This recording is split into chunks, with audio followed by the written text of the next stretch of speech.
Welcome. Just a little bit more on division.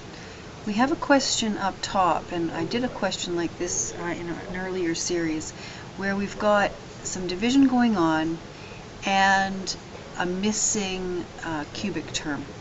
And I did promise that I might do another method for division there, and I'm going to do that today. I want to remind you of something that you know, and it's about grid multiplication and using polynomial tiles. So up here,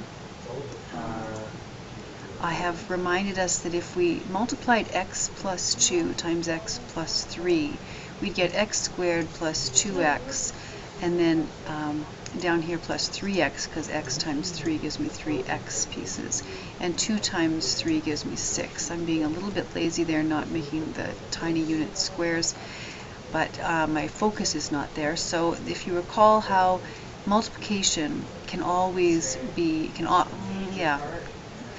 the area model is indeed useful in talking about multiplication. So that's as much as I can say there.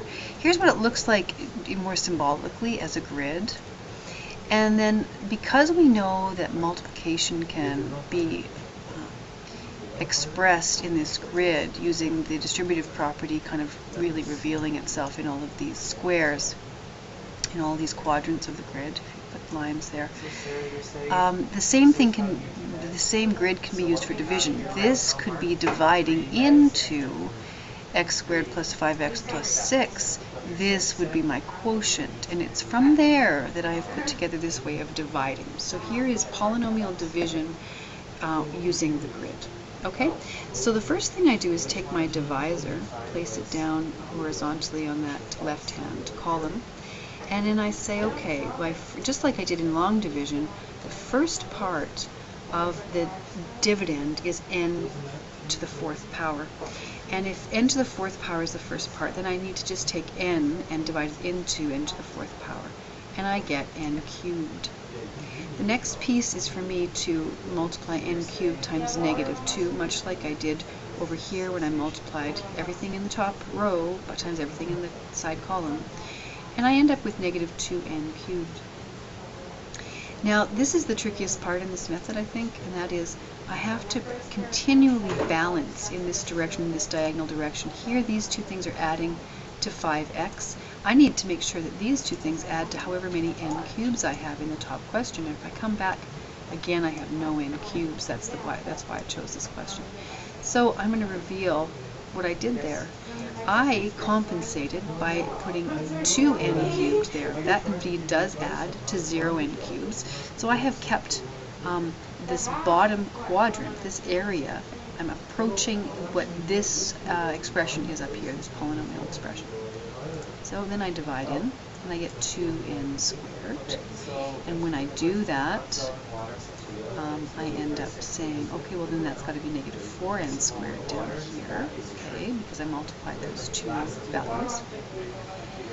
Then the negative 4n squared, I look back up in the question, and I really have negative 3n squared. So I've got too many negatives. I need to take away one of those negatives. I think I'm going to add 1n, and that should equalize there. So that's what I did, 1n squared rather. Okay, so these two things indeed do add to negative 3n squared, so that leaves me, okay, the division leaves me with n times n is n squared. I multiply through and I get negative 2n. Okay, go back to the question, negative 5n, so I need to subtract another 3n's, it seems to me, so let's see. Yeah, I subtracted another 3n's. Those will indeed add to negative 5.